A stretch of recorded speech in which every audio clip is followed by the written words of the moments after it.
Bonjour à tous et bienvenue à cette émission que nous allons dédier à un échange avec des jeunes. Vous savez que le monde entier a célébré le 12 août dernier la journée internationale de la jeunesse, journée adoptée par l'Assemblée générale des Nations unies depuis 1999. Et cette journée est commémorée chaque année afin d'attirer l'attention de la communauté internationale sur les problèmes de la jeunesse et également de célébrer le potentiel des jeunes en tant que partenaires de la société. C'est ainsi que nous allons échanger avec des jeunes parce que des problèmes des jeunes ou de la jeunesse, il y en a beaucoup. Aujourd'hui, nous allons nous atteler principalement sur les problèmes liés à la santé sexuelle et reproductive des jeunes. Et comme vous le savez, l'année 2020 a été sensiblement, fortement impactée par le Covid-19. Nous allons donc voir ce qu'a été l'impact de cette pandémie sur la santé sexuelle et reproductive des jeunes. Nous sommes donc sur ce plateau donc avec Jenny Kilele, elle est également journaliste, elle va nous accompagner. Bonjour Jenny. Bonjour Bibus. Voilà, et donc Jenny et moi, nous allons recevoir toute cette jeunesse, tous ces jeunes, mais principalement Benjamin Saboué, qui est le président national du mouvement d'action des jeunes. Mais les jeunes qui sont ici ne sont pas que de ce mouvement, ils sont de plusieurs organisations. Donc bonjour Benjamin d'abord. Bonjour Madame la journaliste. Voilà, et d'ailleurs c'est vous qui allez présenter votre organisation et également les autres organisations des jeunes qui vous accompagnent. Voilà, le mouvement d'action des jeunes, ou MAJ en sigle, est une branche des jeunes de l'AMBEF qui milite pour le droit en santé sexuelle et reproductive. Alors, nous organisons cette émission ces jours en marge de la Journée internationale de la jeunesse qui est célébrée chaque le 12 août. Alors, cette journée a été décrétée pour évidemment sensibiliser aux problèmes et défis que rencontrent les jeunes dans le monde entier, mais aussi pour attirer l'attention de tous sur le rôle que jouent les jeunes dans le processus de développement. Alors, le thème international pour cette année, c'est l'engagement de la jeunesse pour une action mondiale.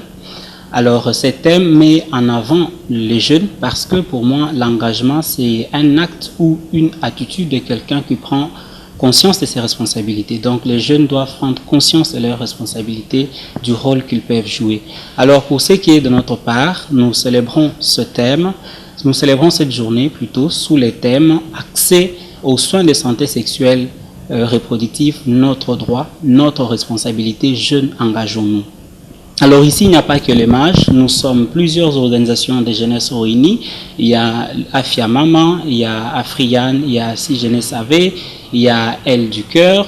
Donc nous allons ensemble porter la bonne information à la jeunesse et sensibiliser nos pairs.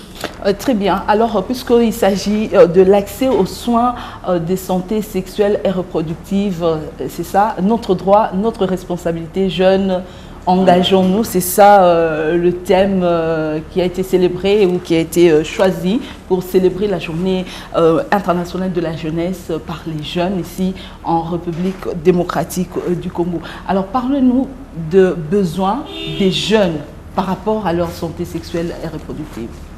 Merci beaucoup. Les besoins des jeunes en matière de santé sexuelle et reproductive, je les vois sur trois axes. Il y a d'abord les besoins de bonnes informations sur la santé sexuelle et reproductive. Il y a les besoins de services de santé sexuelle et reproductive, mais il y a aussi des besoins de protection.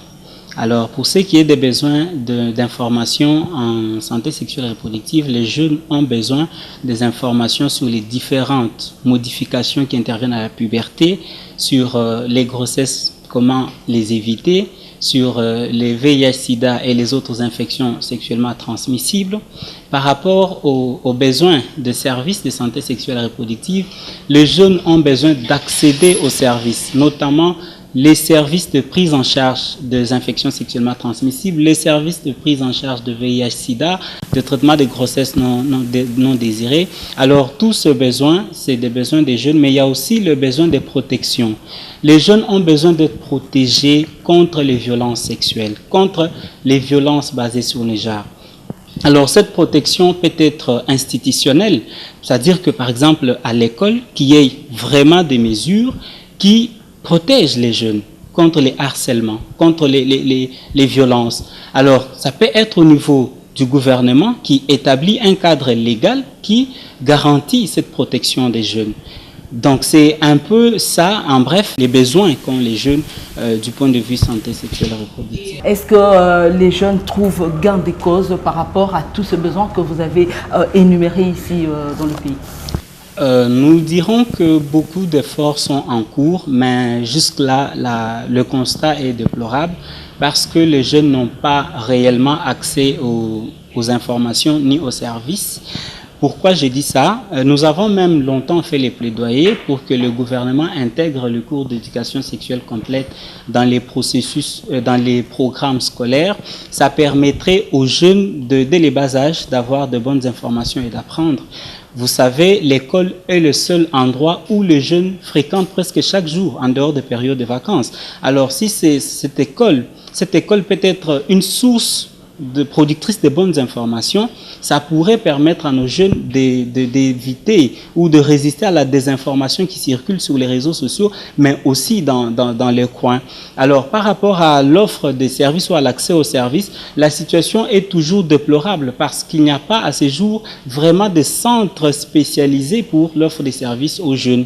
Donc, il est de la responsabilité de tous les acteurs clés qui interviennent dans ce secteur de s'activer pour garantir évidemment que les jeunes aient accès aux services. Les services doivent être adaptés à leur âge, mais aussi les jeunes ne sont pas un groupe uniforme. Dans les jeunes, il y a aussi plusieurs sous-groupes parce que, je donne un exemple, une jeune fille de 19 ans, mère, et une jeune fille de 19 ans, qui est chez elle, chez ses parents, ils n'ont pas forcément les mêmes besoins en santé sexuelle et reproductive. Ça veut dire que les besoins sont adaptés par rapport à l'âge, par rapport à la situation de la personne, par rapport au niveau d'éducation aussi. Donc tout ça doit être pris en compte.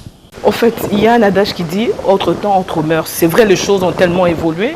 Aujourd'hui, parler de la sexualité, ce n'est plus un tabou, même au niveau de la famille. Mais avant, c'était vraiment difficile pour un parent. Donc, vous devez comprendre que nous évoluons petit à petit. Mais c'est à vous maintenant aussi, à votre niveau, d'activer pour que vraiment votre plaidoyer arrive jusqu'au gouvernement. Effectivement, nous sommes en train d'activer, et même c'est ici pour moi l'occasion de m'adresser à son Excellence, Monsieur le Premier ministre, et au ministre de tutelle, de vraiment veiller à ce que ce cours soit intégré dans le programme scolaire. Ça va permettre à nos enfants tout jeunes d'être exposés à la bonne information et donc d'éviter de tomber dans toutes les conséquences que nous décrions. Mais nous avons contextualisé la célébration de cette journée cette année sous... Elle a été célébrée de manière particulière. Nous connaissons la pandémie de Covid-19 et cela a impacté pratiquement tous les tissus de la société, tous les aspects de la vie. De quelle manière la pandémie de Covid-19 a impacté la jeunesse et relativement à la santé de la reproduction des jeunes? L'impact de la Covid sur la santé sexuelle et reproductive, je vois ça sur 3 axes. Il y a eu d'abord une difficulté pour les jeunes à accéder aux services de santé sexuelle et reproductive. Il y a eu une difficulté pour les prestataires de services à offrir ces services, mais il y a eu aussi un impact social. Dans la difficulté pour les jeunes à accéder aux services, avec toute la psychose qui régnait autour de la Covid, les jeunes avaient peur parfois de se rendre dans certaines formations sanitaires, solliciter des services par peur de se contaminer.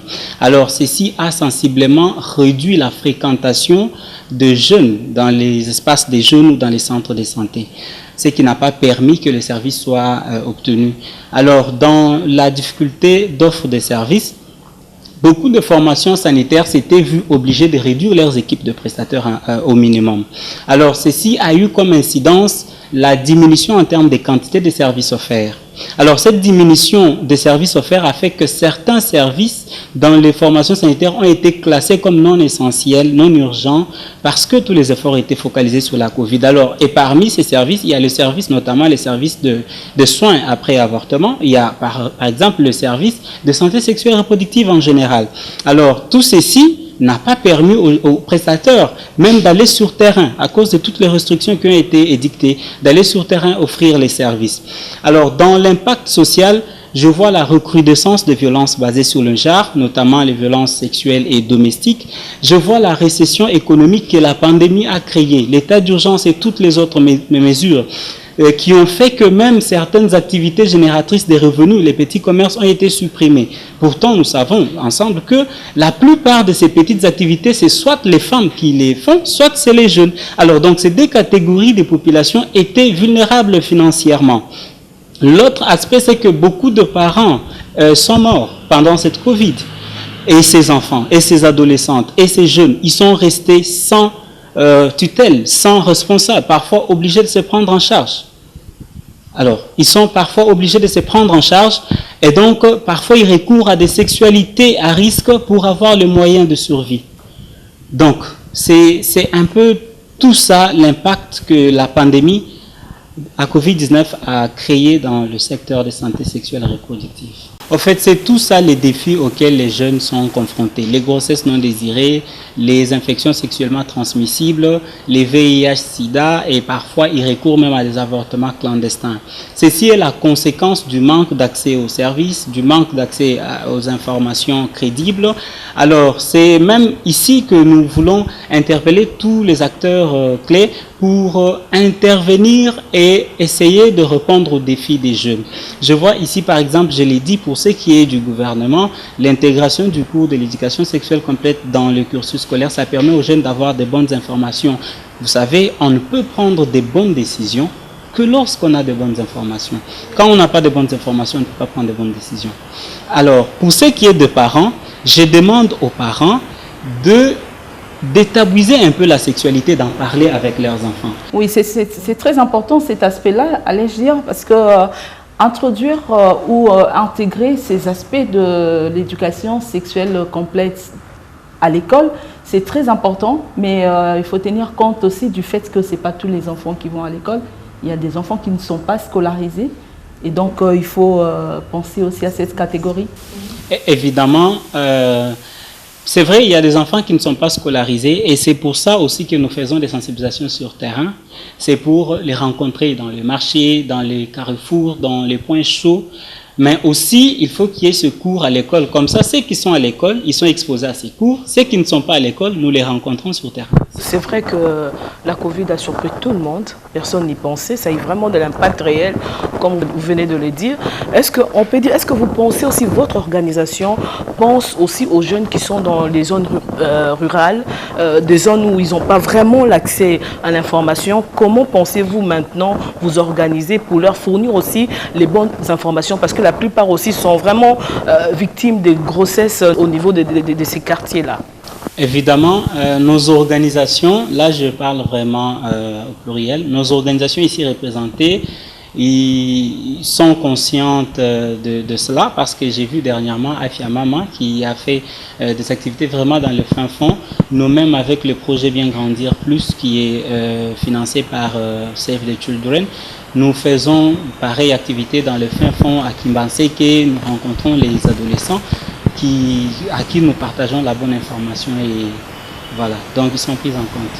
Alors, pendant cette période, vous avez certainement, oui, vous avez déjà relevé quelques actions que vous avez menées, particulièrement pour répondre, pour riposter à la Covid-19. Quelles sont les actions concrètes que vous avez pu organiser, que vous avez pu mener à travers la ville peut-être, ou en dehors de la ville, pour tant soit peu résoudre ce problème décrié?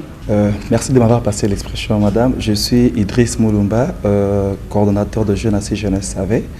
Quant à la question de savoir c'est quoi les actions qu'on a pu mener sur terrain en rapport avec l'impact de la Covid sur la jeunesse, Chez nous, à Si Jeunesse Savait, vous savez tous que lorsque les mesures ont été édictées par le gouvernement, nous n'avons pas pu faire contre par rapport aux décisions du gouvernement.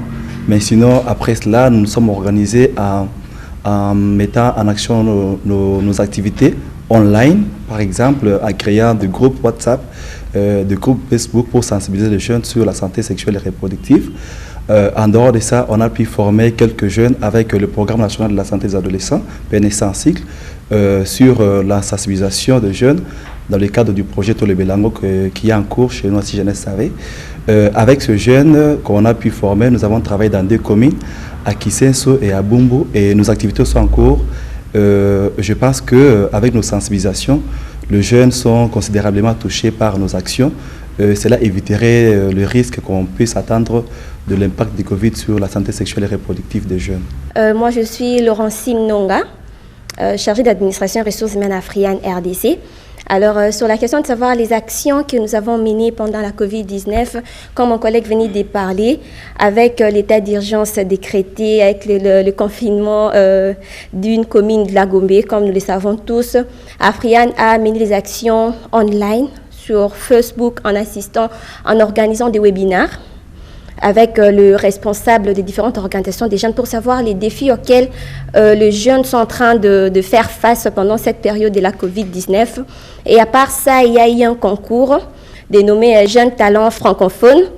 C'était un concours musical qui avait pour but de sensibiliser via la musique les jeunes, parce que vous savez que la culture, c'est vraiment inclus dans la jeunesse. Alors, nous avons pensé que la musique ferait bien passer le message. Alors, il y a eu des vidéos de partout, de la République démocratique du Congo. Il y a eu des vidéos des jeunes des Goma qui ont chanté en sensibilisant les jeunes pour respecter le geste barrière et éradiquer la désinformation sur même la Covid, parce qu'il y avait plusieurs jeunes qui ne croyaient même pas encore à l'existence de la Covid-19. Ces concours venaient de prendre fin il n'y a pas longtemps et on a publié les résultats sur les réseaux sociaux. À part ça, à Friane, il y a un projet en cours qui est dénommé Appui à la résilience de jeunes filles et femmes au contexte de la COVID-19. C'est un projet qui est en cours, qui se propose de redonner sourire aux femmes et jeunes filles qui pratiquaient une activité génératrice de revenus et qui se sont retrouvées en difficulté pendant cette période avec les confinements de la ville de la commune de la Gombe. Se sont vus vendre, liquider leurs biens à bas prix juste pour avoir quelque chose pour subvenir aux besoins de leur famille. Alors cette initiative se propose pour redonner sourire, pour prêter main forte à toutes ces jeunes filles et femmes pour vivre bien cette période de la COVID-19. Je suis Mechi Boulabouanga de YouFim. À YouFim, je coordonne le département des filles et pendant la période du corona, des actions qu'on a dû mener, nous connaissons tous que ce n'était pas facile d'être sur le terrain comme on avait l'habitude de le faire avant la pandémie. Parce qu'on était buté à des difficultés, il faudrait respecter les mesures de barrière. Donc, on a évolué sur des réseaux sociaux où nous avons sensibilisé les jeunes à travers les médias, beaucoup plus les réseaux sociaux, Facebook, Twitter, WhatsApp, Telegram. Donc, sur toutes nos pages, on a à sensibiliser les jeunes. On a créé des plateformes de jeunes où nous avons échangé, nous avons discuté, nous avons répondu à certaines préoccupations que les jeunes avaient. Mais aussi, nous avons eu à faire un projet qui est en cours. Nous l'avons débuté justement après la levée du confinement. Ça consistait à distribuer des bandes d'hygiène réutilisables aux jeunes filles dans la ville-province de Kinshasa. Je suis Jocelyne Palaba de YouFim avec ma consoeur.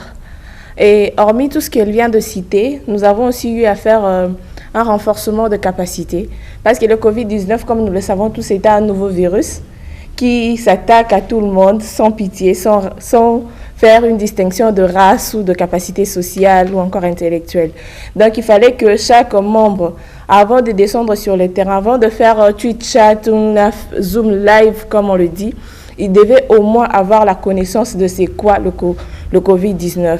Quelles sont ses origines, comment elle agit, comment elle se propage. Au moins, ne fût-ce qu'avoir cette idée-là dans la tête de chaque membre, c'est déjà aussi une grande chose. Merci pour la parole. Je suis Gilbert Dumbo, chargé des relations extérieures à l'ONG Les Aides du Cœur. La pandémie nous a imposé un mode de vie très difficile à s'adapter. C'était d'abord difficile de descendre sur le terrain, de sensibiliser les jeunes, comme on a toujours l'habitude de faire. Et la plateforme numérique nous a beaucoup aidé pour sensibiliser les jeunes à distance.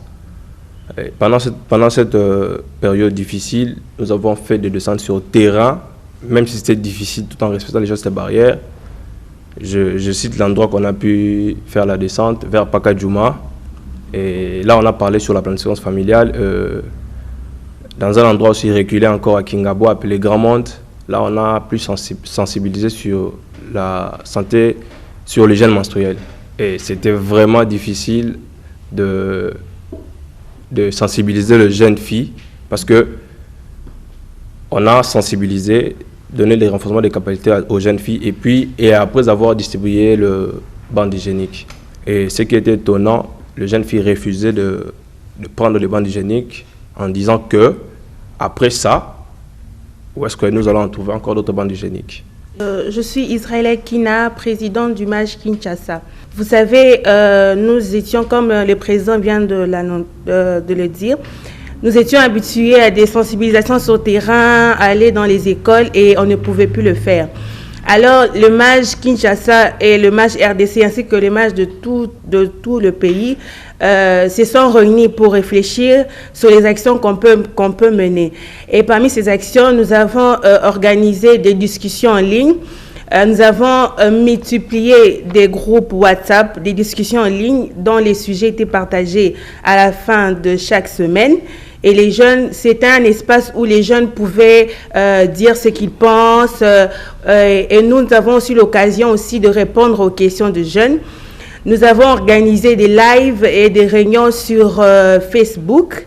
Nous avons organisé aussi des discussions en ligne sur Twitter et aussi un webinaire sur Team Link avec d'autres organisations comme le MAJ Ouganda pour un partage d'expériences sur comment eux là-bas vivent les contextes du Covid et comment nous aussi nous vivons. Comme ça, on se partage d'expériences et on sait comment travailler.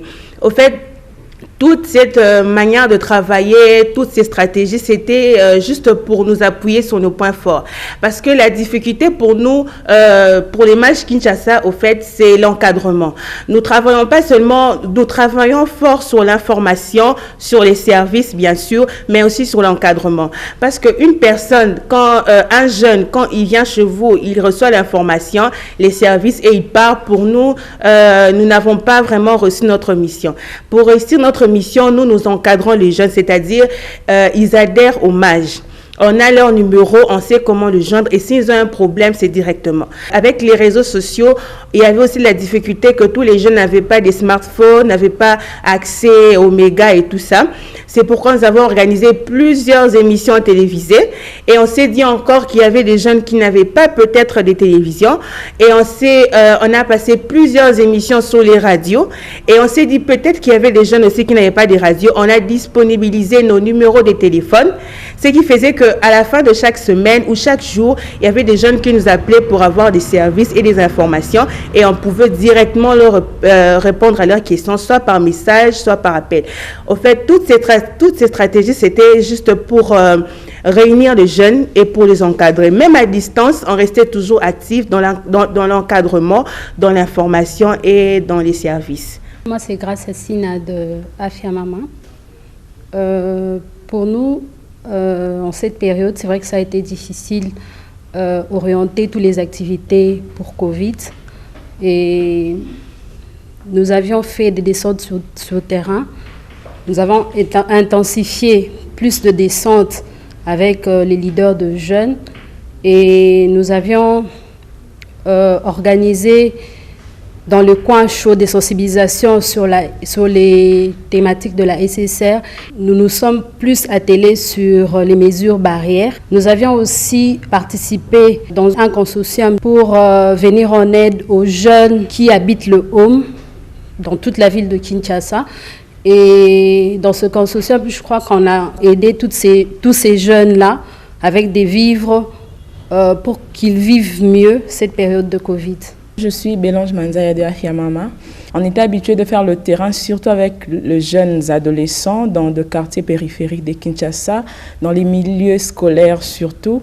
Mais avec l'arrêt des cours, on a réorienté nos activités pour ne pas que le jeune se désoriente en fait de ce qu'on avait déjà appris avant la pandémie. Donc on a fait aussi des descentes porte à porte tout en respectant de gestes barrières bien sûr, avec nos masques, et on a parlé de violences sexuelles, de violences basées sur le genre. Qu'est-ce que c'est ces genres de violences, pour permettre aux parents qui restaient généralement pendant cette période à la maison de bien gérer ce qui a été le stress pendant ce temps, pour ne pas tomber en fait dans ces violences, pour ne pas ouvrir de brèches à plusieurs autres violences. Voilà, avec toutes ces interventions, on se rend compte que les jeunes ne sont pas restés bras croisés pendant cette période de Covid-19.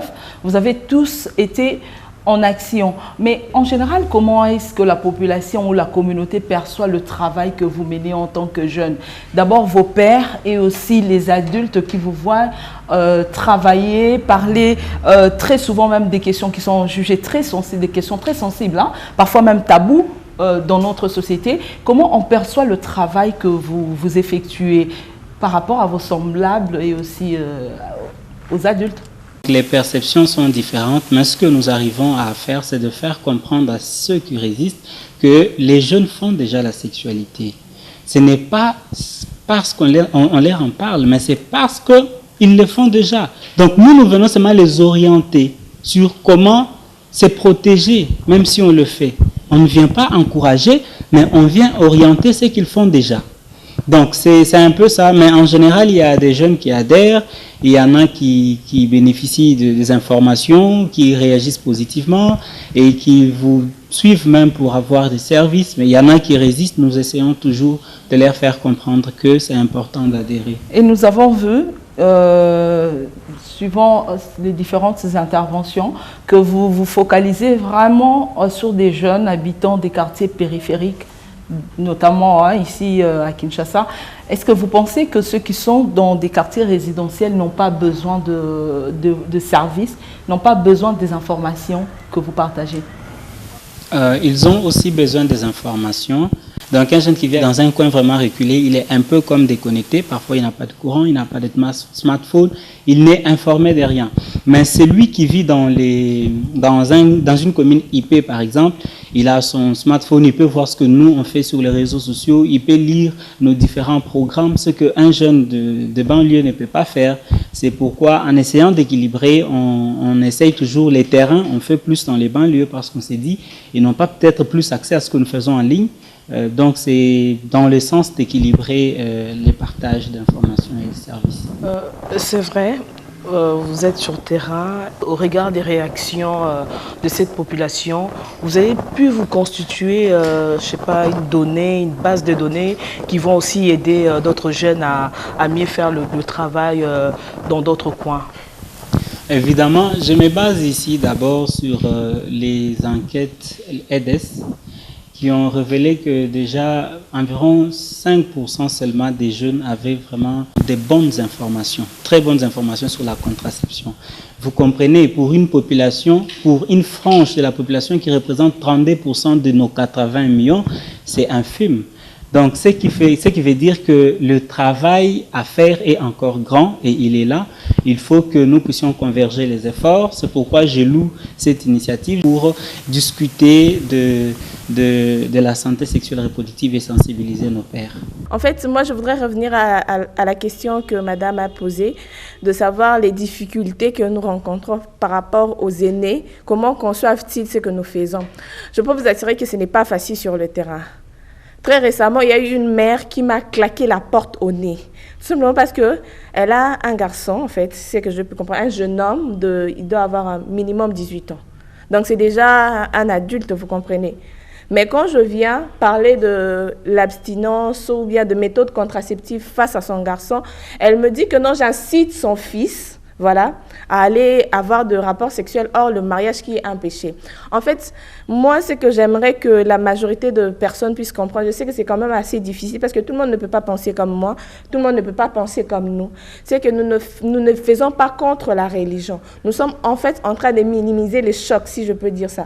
Parce que vouloir ou pas, vous avez un fils, vous ne le surveillez pas 24 heures sur 24. Vous n'êtes pas avec lui à tout moment. Quand il sort de la maison, vous n'êtes pas avec lui. Donc, ce qu'il fait, les décisions qu'il prend, c'est par rapport à lui, par rapport à sa conscience. Et quand moi, je viens devant votre fils, je lui propose des méthodes contraceptives. Ce n'est pas pour le pousser à faire cela, mais c'est juste, je me dis, non, il peut arriver qu'il le fasse. Et il est humain. Il n'est pas un bois, je sais pas, un morceau de bois ou un métal, non. C'est un être humain, il a des sensations. Oui, en médecine, c'est comme ça. Pour les étudiants en médecine, on vous dira que non, le corps humain a sa façon de réagir. On n'est pas toujours fort à tout moment. Et qu'il peut arriver que la personne puisse tomber. Et quand il tombe, comment est-ce qu'il doit se comporter pendant cet instant-là? Et comment est-ce qu'il peut se protéger? En fait, nous cherchons juste à protéger. S'il estime qu'il est très fort, assez fort pour se conserver jusqu'au mariage, gloire à Dieu, c'est une bonne chose, c'est une très bonne chose. En fait, ça nous épargne, que ce soit les grossesses précoces, que ce soit les maladies infectieuses, ça nous épargne de beaucoup de choses. Ça nous simplifie la tâche et on est sûr d'avoir une jeunesse de demain fort, en bonne santé, intelligent pour faire tout ce qui... Mais au cas contraire, s'il estime qu'il ne sera pas en mesure de se contenir, les moyens sont là, on leur offre ces moyens-là. Ce n'est pas que nous les incitons, non. En fait, c'est aussi l'un des grands problèmes que nous rencontrons sur le terrain. Bibiche, en suivant son intervention tout à l'heure, je crois qu'il y a un sérieux problème, il y a un grand besoin, c'est le besoin aussi de la communication. C'est vrai, comment ces jeunes-là doivent aller communiquer par rapport aux problèmes de santé sexuelle reproductive. Ce n'est pas du tout facile pour un parent de recevoir un jeune qui parle de la sexualité. Je crois à votre niveau aussi, vous avez besoin peut-être d'outiller, de renforcer ces jeunes-là à la manière de comment communiquer et pourquoi communiquer. Oui, évidemment, nous formons nos pères éducateurs, nous mettons à jour leurs connaissances pour voir comment est-ce qu'il faut communiquer, surtout quelle attitude il faut prendre quand vous êtes face à une opposition. Alors, on ne cherche pas forcément à convaincre parce qu'il y a des personnes qui ne seront jamais convaincues. Mais notre devoir, c'est de brandir la bonne information, de la passer et de faire le minimum d'efforts pour vous convaincre. Mais si la personne a sa perception, je pense que on ne peut pas obliger la personne de... Comment vous vous y prenez quand vous faites des descentes sur terrain? Vous faites des porte-à-porte, vous arrivez devant une parcelle. Comment vous faites? Alors, généralement, ce que nous faisons, c'est que si les parents sont là, nous nous entretenons d'abord avec les parents pour nous présenter d'abord, leur dire ce que nous sommes et ce que nous faisons habituellement et demander la permission de parler à leurs enfants. S'ils acceptent, tant mieux, on parle à leurs enfants. S'ils refusent, on passe. Ok. Alors, s'ils en ont besoin, vous parlez des services, où est-ce qu'ils peuvent trouver des services? C'est vrai, vous donnez des informations, mais après, vous suscitez le besoin, n'est-ce pas? Alors, quelles sont les références? Où est-ce que vous envoyez ces jeunes pour les services? Quand nous sensibilisons, nous leur donnons toujours l'adresse de là où ils peuvent avoir accédé aux services. Notamment, nous avons notre clinique Bongisa Libota dans la commune de Kasavubu sur l'avenue Sandoa numéro 56. Alors, les jeunes peuvent s'y rendre. Les services sont offerts gratuitement. Voilà, alors on est en train de chuter. C'est vrai que des problèmes, des questions liées à la jeunesse, surtout à la santé sexuelle et reproductive des jeunes, c'est tellement vaste, il y a tellement à dire qu'on ne saura tout épuiser aujourd'hui. Mais je voudrais quand même revenir sur un concept que vous avez pratiquement tous cité ici. Vous avez dit que vous n'envoyez pas les jeunes à la perdition, mais vous suscitez plutôt un comportement responsable. Alors, président national des MAJ, au mouvement d'action des jeunes, qu'est-ce que vous entendez par comportement responsable? C'est un comportement qui se caractérise par le fait de prendre des bonnes décisions, des décisions réfléchies qui épargnent les conséquences. Alors c'est un comportement de quelqu'un qui est face à ses responsabilités et qui, avant de prendre une décision, il réfléchit à à quoi ça va m'amener comme conséquence et réfléchir au pour et au contre. Alors quand on prend des décisions sur cette base-là, on prendra généralement de bonnes décisions. Et pour ce qui est de la santé sexuelle et reproductive, prendre les bonnes décisions, c'est recourir aux services de santé sexuelle et reproductive en cas de besoin, et c'est les solliciter. C'est aussi rechercher la bonne information. Rechercher la bonne information sur la santé sexuelle et reproductive, mais aussi véhiculer la bonne information. Parce que si tous nous véhiculons la bonne information, les fake news vont disparaître même sur les réseaux sociaux. Donc c'est un peu ça, un comportement responsable que l'on entend. Aujourd'hui, avec la Covid, beaucoup de choses ont changé, le monde a changé, les manières ont changé, mais je voudrais maintenant savoir, à votre niveau, quelles sont les stratégies, ou bien vous me donnez une stratégie que vos parties prenantes ont mise en place pour essayer un peu de bien gérer les choses après Covid. C'est vrai que les dégâts laissés par la Covid seront toujours là, mais il faudra prendre des stratégies pour les endiguer.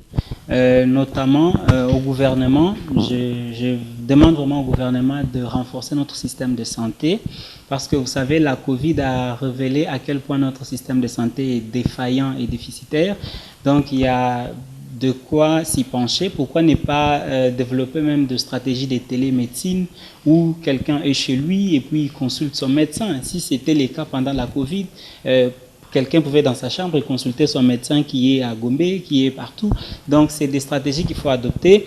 Mais aux jeunes aussi de développer des stratégies de nouvelles technologies, développer les nouvelles technologies, par exemple des applications qui informent, qui forment l'éducation sexuelle complète à distance. Je suis ici, tu es là-bas, et puis on communique, des lignes vertes, c'est des stratégies parce que on ne le souhaite pas, mais si aujourd'hui ou demain, pareille épidémie surgit, donc on sera dans la même incapacité, dans les mêmes problèmes. Il faut maintenant réfléchir dans le futur pour voir, même si pareille situation surgit, quelles seront les actions, comment est-ce que nous pouvons déjà tirer les leçons de maintenant pour essayer de combattre cela dans l'avenir.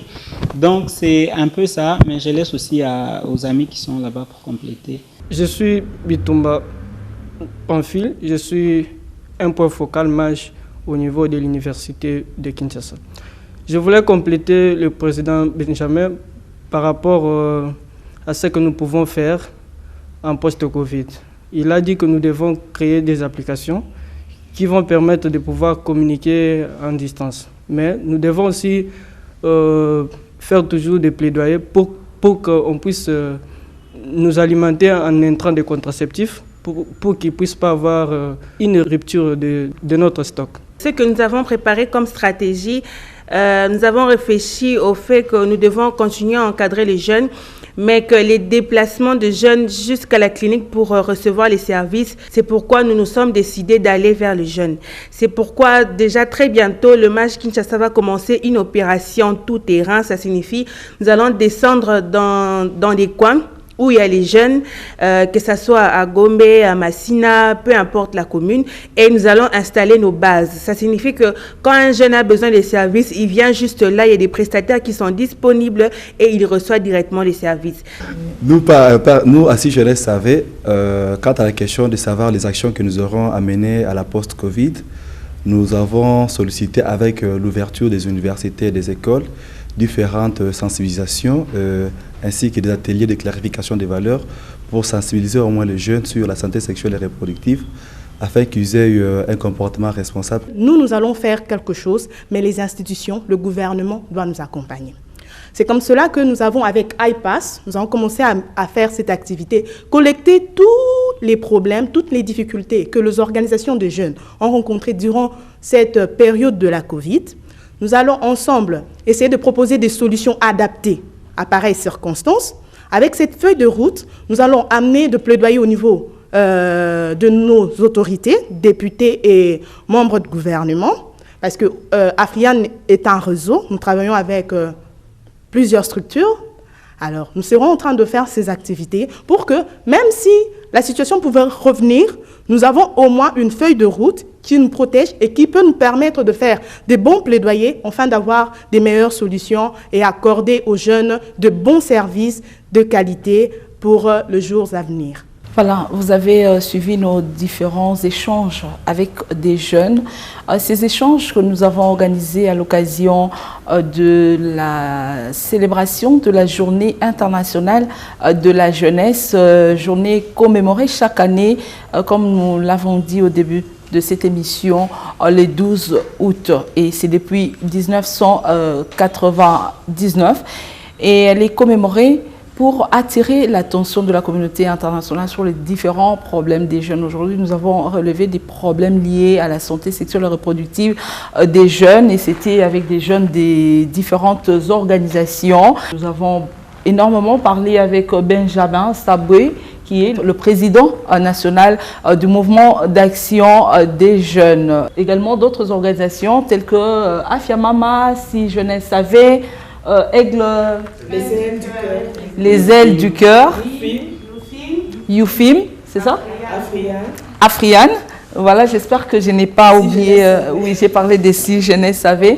Et voilà, donc nous vous remercions de nous avoir accordé votre attention.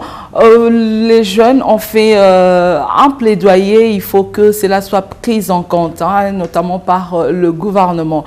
J'ai retenu notamment qu'il faut disponibiliser des espaces des jeunes, des coins des jeunes, des espaces conviviaux où les jeunes de tout le pays pourront avoir accès aux informations et aussi aux services liés à leur santé sexuelle et reproductive. Nous avons besoin de construire ce pays avec des jeunes qui se comportent de manière responsable. Encore merci à tous les jeunes. Merci à Jenny Kilele, journaliste à Numérica TV. Et encore une fois, merci à iPass qui a pu nous aider à réunir tous ces jeunes. On se retrouve une prochaine fois pour un autre numéro. Portez-vous bien chez vous. Au revoir.